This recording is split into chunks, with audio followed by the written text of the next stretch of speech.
अष्टवक्र गीता दूसरा प्रकरण सूत्र नंबर 20। शरीरम स्वर्ग नरको बंध मोक्षो भयम तथा कल्पना मात्र में वेतेत किम में कार्यम चिदात्मनः। अनुवाद इस प्रकार है, यह शरीर स्वर्ग नरक बंध मोक्ष व भय कल्पना मात्र ही है, उससे मुझ चैतन्य आत्मा का क्या प्रयोजन, मतलब क्या कर्तव्य है मुझ आत्मा का। तो राजा जनक कह रहे हैं, शरीर स्वर्ग नरक बंधन मुक्त और भय आदि और भी जो भी कुछ लगता है, मतलब जो मन के आवेग हैं, विचार हैं, इन सबको मैंने कल्पना मात्र जान लिया। अब मुझ शुद्ध चैतन्य के लिए कौन सा कर्तव्य शेष रहा। इससे ये समझ आता है कि अज्ञानी के लिए, मतलब जो मैं और विश्व सत्य है अज्ञानी के लिए, और इसलिए उसके लिए अनेकों कर्तव्य हैं। अज्ञानी शरीर में ही जीता है, शरीर में ही मरता है, उसके लिए तो शरीर ही सब कुछ है। उसके लिए सारे कर्तव्य हैं, क्योंकि वो भयभीत है। किससे भयभीत है? उसको अहंकार को बचाए रखने का बड़ा डर है। तो वो इसके लिए वो बंधन में पड़ता रहता है, कर्ता भोक्ता बनता रहता है।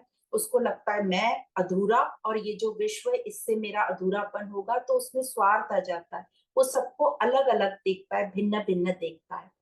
तो वो अज्ञानी जो है वो कर्ता भी है, भोक्ता भी है। वो दान धर्म करता है पुण्य इकट्ठे करने के लिए, स्वार्थ के लिए बहुत से काम करता है। उसके मन में स्वर्ग नरक की भावना रहती है, कल्पनाएं रहती है कि मेरे को स्वर्ग मिले, इसलिए भी दान पुण्य करता है और अच्छे कर्म करता है। और दुखी रहता है, भय में रहता है, पर अहंकार को वो मिटने नहीं देता। इतना जिद्दी रहता है कि वो अहंकार ही इतना जिद्दी रहता है कि अपने आप को मिटने नहीं देता। और इस चक्कर में वो अहंकार को और पक्का पक्का करता रहता है, अहंकार को फुलाता रहता है। क्योंकि अभी हमने जान लिया कि उसको जो है सच जो है उसको बड़ा कड़वा लगता है। तो पहले हम ये समझ लेते हैं, कर्तव्य पूछा है राजा जनक ने कि मुझ चैतन्य के लिए क्या कर्तव्य है, क्या कर्तव्य, क्या प्रयोजन बाकी रह गया, क्या शेष रह गया। तो कर्तव्य क्या है?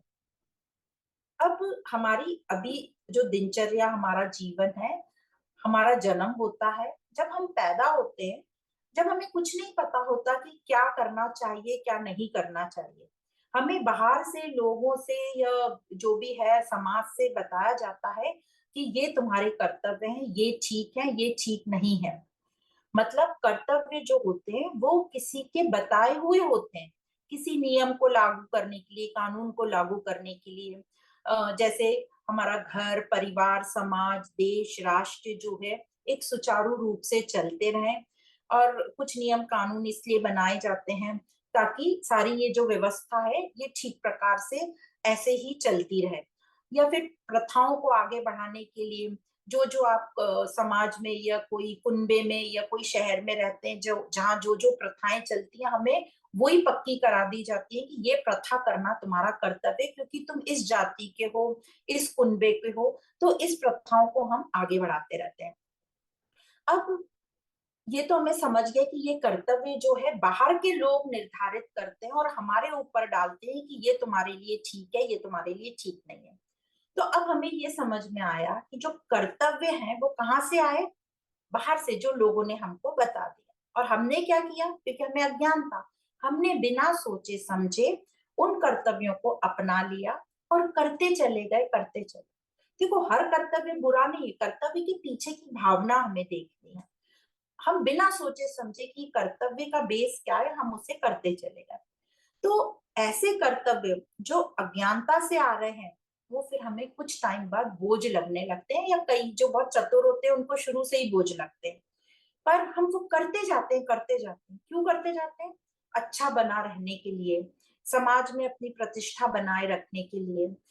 और हमें वो बोझिल भी लगते हैं, तो वो बोझ हम झेलते जाते हैं, क्योंकि हमें लगता है कि यदि हम ये नहीं करेंगे तो हम बुरे बन जाएंगे, और बुरा बनना किसी को अच्छा नहीं लगता। उसे वो बंधन भी लगता है, हमें भी कई चीजें बंधन लगती, तो भी हम करते चले जाते हैं स्वार्थ के कारण। इसमें हमारा ही स्वार्थ छुपा है, क्योंकि हमें अच्छे बने रहना है। तो रिजल्ट क्या होगा? स्वार्थ के कारण हम कर रहे हैं, तो उसमें कर्तापन भोक्तापन भी रहेगा। और रिजल्ट क्या होगा, जब ऐसे हम काम करते हैं तो उसका रिजल्ट भी अतृप्ति रहती है, अपूर्णता रहती है। तो अज्ञान के चलते स्वार्थ में, लालच में, भोक्तापन, कर्तापन, ये सब चलता रहता है और हम कर्तव्यों में चलते रहते हैं। जैसे कि हम अपने रोज की लाइफ में देखें या अपने पूरे जीवन काल में देखें, तो जब हम अपने भी बच्चों को समझो, हम क्या सिखाते हैं, बेटा तुम यह करो, इसमें तुम्हारी बहुत वाहवाही होगी, या तुम्हारा बहुत नाम होगा, या तुम्हें इसमें बहुत पैसा मिलेगा, या तुम ये काम करो, इससे तुम्हें बड़ों का आशीर्वाद मिलेगा, तुम दान पुण्य करो तो गरीबों की तुम्हें दुआ मिलेगी, तुम्हें सुख मिलेगा। तो हमने जो है भोक्तापना पहले ही तैयार कर दिया कि तुम ये करोगे तो ये मिलेगा। अब वो मिलेगा वाली नजर से देखता है कि मुझे मिलेगा, तो भोक्तापना तैयार हो गया। तो जब भोक्तापना तैयार हो जाता है तो फिर हमारा कर्तापन भी आ जाता है पीछे पीछे। तो स्वार्थ पहले ही हमने सिखा दिया। तो हमारा जो बेस है ये पूरा अज्ञानता से भरा हुआ है। तो ये तो हो गया अज्ञानता के कारण चलना। पर जब व्यक्ति को आत्मज्ञान का या वो आत्मज्ञान से जान लेता है कि ये जो पूरा विश्व है, पूरा जगत है, ये मेरा ही प्रक्षेपण है, मेरी ही कल्पना है, और मैं जो अहंकार है वो तो झूठा है, और मैं आत्मा शुद्ध, मैं जो शुद्ध हो, न तो करता हूँ न तो भोगता हूँ, न ही मैं जो करता हूँ वो अपने स्वार्थ के लिए करता हूँ या मैं अपने आप को तृप्त करने के लिए, पूरा करने के लिए करता हूँ, क्योंकि मैं अब जान गया कि मैं ही पूर्ण हूँ, बाहर से मुझे कुछ पूर्णता प्राप्त नहीं होगी। तो ये जो ज्ञानी है, जो जान गए, तब उसका कर्तव्य कैसे होगा, उसके कर्तव्य में स्वार्थ नहीं होगा, उसके कर्तव्य में अब यह भाव नहीं रहेगा कि मुझे पुण्य के लिए कोई कर्तव्य करना है, पुण्य कमाने के लिए, स्वर्ग जाने के लिए नहीं, वो नहीं रहेगा उसके लिए। उसके कर्तव्य अब बोझ नहीं देंगे उसके लिए, उसके कर्तव्य अब उसको बांधेंगे नहीं, क्योंकि वह कर्म क्यों कर रहा है, वो कर्म इसलिए कर रहा है क्योंकि उसको अब पता है कि वो कर्म ठीक है, इसलिए मुझे करना है। वो किसी के कहे वो कर्म नहीं कर रहा है, अब उसने अपना अंदर का विवेक जागृत कर लिया, और अब वो इसलिए कर रहा है क्योंकि वो ठीक है, मतलब वो तीनों गुणों से बाहर हो गया। अब ना वो तमोगुण में, ना रजोगुण में, ना सतोगुण में। सतोगुण उसको अच्छा भी नहीं बनना है, बस उसे इसलिए करना है क्योंकि वो ठीक है। जैसे हम देखते हैं ना, जैसे कोई समझो रोड पे एक रूल बना हुआ है कि रेड लाइट होगी तो आपको रुक जाना है। तो कुछ लोग तो होते हैं वो रेड लाइट देखेंगे नहीं, वो अरे मुझे क्या फर्क पड़ रहा है, मेरे बाप का क्या जाता है, और क्रॉस कर लेंगे। ये तो हो गए जो एकदम बेहोशी की हालत में है, जो एकदम तमोगुण में। पर कुछ लोग बहुत सभ्यता से, काफी लोग रुके रहेंगे रेड लाइट पे। वो किस लिए रुके रहेंगे कि यदि मैंने रेड लाइट क्रॉस कर दी तो आगे मुझे चालान हो जाएगा, ट्रैफिक पुलिस खड़ा है वो मुझे पकड़ लेगा। तो चलो उन्होंने नियम का तो पालन करा, पर बेस क्या था, स्वार्थ था कि मैं पकड़ा ना चला जाऊं, तो वो रुक जाता है। तो ये तो हो गया रजोगुण। पर कुछ व्यक्ति ऐसे रहेंगे, वो इसलिए रुके रहेंगे कि यहाँ रुकना ठीक है, यहाँ रुकना बाकी जो जनता चल रही है उसके लिए भी ठीक है और ये मेरे लिए भी ठीक है, बस ठीक है इसलिए मुझे करना है। तो ये हो गया सतोगुण वाला। तो इस प्रकार ये सतोगुण भी नहीं, ये सतोगुण की भी आगे वाली स्टेज होगी, पर हम बोलने के लिए अभी इसको सतोगुण कह रहे हैं। तो इस प्रकार जिसको आत्मज्ञान हो जाता है, वो इसलिए नहीं कर्तव्य कोई भी करता है कि किसी ने कह दिया या मुझे अच्छा बनना है, या मुझे पुण्य की प्राप्ति होगी, मुझे मोक्ष मिलेगा, या मैं इसलिए दान कर रहा हूँ कि मुझे पुण्य इकट्ठे करने, नहीं, उसका ये नहीं रहेगा। वो इसलिए कर रहा है क्योंकि ये सही है, फिर वो किसी के कहे नहीं चलेगा। और यदि कोई उसको कुछ कहेगा कि ये काम कर लो इससे मिलेगा, वो काम वो बिल्कुल भी नहीं करेगा, क्योंकि अब उसमें बिल्कुल भी स्वार्थ बचा नहीं है, उसमें न कर्तापन है न भोक्तापन है। भोक्ता खत्म हो गया तो कर्तापन उसमें है ही नहीं। तो अज्ञानी और ज्ञानी, हमने दो चीजें देखी, अज्ञानी और ज्ञानी के कर्म कैसे होते हैं। तो जो अज्ञानी होगा उसमें अहंकार रहेगा और वो स्वार्थ के लिए कर्म करता रहेगा, सकामता रहेगी। तो जो भी वो कर्तव्य करेगा वो स्वार्थ के लिए ही करेगा, भले उसको बोझ लग रहे हो, उसको बंधन लग रहा हो, पर उसका बेस उसमें रहेगा स्वार्थ का, कि उसे कुछ चाहिए उस कर्तव्य से। पर जो ज्ञानी रहेगा उसका कर्तव्य, उसको कर्तव्य नहीं बोलते, उसके लिए कोई कर्तव्य शेष है ही नहीं, पर वो कर्म करता रहेगा, उसमें अहंकार नहीं रहेगा, तो स्वार्थ नहीं रहेगा, क्योंकि उसको अहंकार को बचाने की कोई जरूरत ही नहीं, अब तो वो फ्री बर्ड हो गया। तो जो कर्म वो करेगा वो सहज करेगा और बड़े ही उल्लास से करेगा, और इसी को कहते हैं निष्काम भाव से कर्म करना। तो ज्ञानी जो कार्य करता है वह इसलिए करता है क्योंकि उसे वो ठीक लगता है, किसी ने कह दिया इसलिए नहीं, या वो किसी को खुश करने के लिए वो नहीं करता, न स्वार्थ के लिए करता है, न लालच के लिए करता है।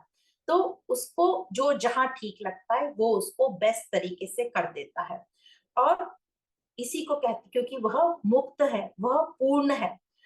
और इसलिए जो ज्ञानी के कर्म होंगे वो बहुत ही अच्छे हमें दिखाई देंगे।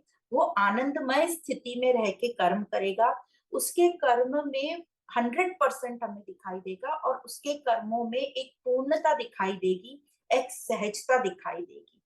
तो इस प्रकार जो आत्मज्ञानी है, आत्मज्ञान में जो कर्म होगा उसमें कामना नहीं रहेगी, ये हमें अच्छे से समझ लेना है। कामना रहेगी नहीं कि इससे मेरी कोई पूर्ति हो जाए, और यही है कृष्ण का निष्काम कर्म, इसी को हम निष्काम कर कहते हैं, जब कामनाएं नहीं रहती। कर्म होगा पर भोगता नहीं, करता नहीं, और यही मुक्ति है। तो वह भोगने के लिए कर्म नहीं करता, बस सहज कर रहा है, करुणा से कर रहा है। तो जो सबके लिए जो वो करता है, हमें ऐसा बाहर से दिखता है कि हम बाहर से जज नहीं कर सकते वो किस अंदर के किस केंद्र से कर रहा है। वो अपने फायदे के लिए बिल्कुल नहीं करता, खास करके अपने व्यक्तिगत अहंकार को पूर्ण करने के लिए नहीं करता, क्योंकि अब उसका जो अहंकार है वो है ही नहीं, वो मिट चुका है। तो उसने अपने जो व्यक्तिगत अपूर्णता का जो हमें झूठा कल्पना होती है कि मैं अपूर्ण हूँ, उसने उसको जान लिया कि मैं अपूर्ण नहीं हूँ, मैं पूर्ण हूँ। उसने इस प्रकार से ठीक से जान लिया, और जो मुझे अपूर्णता की कल्पना हो रही है वो कल्पना ही है, उसने अच्छे से जान लिया कि ये कल्पना है, ये मेरा भ्रम है।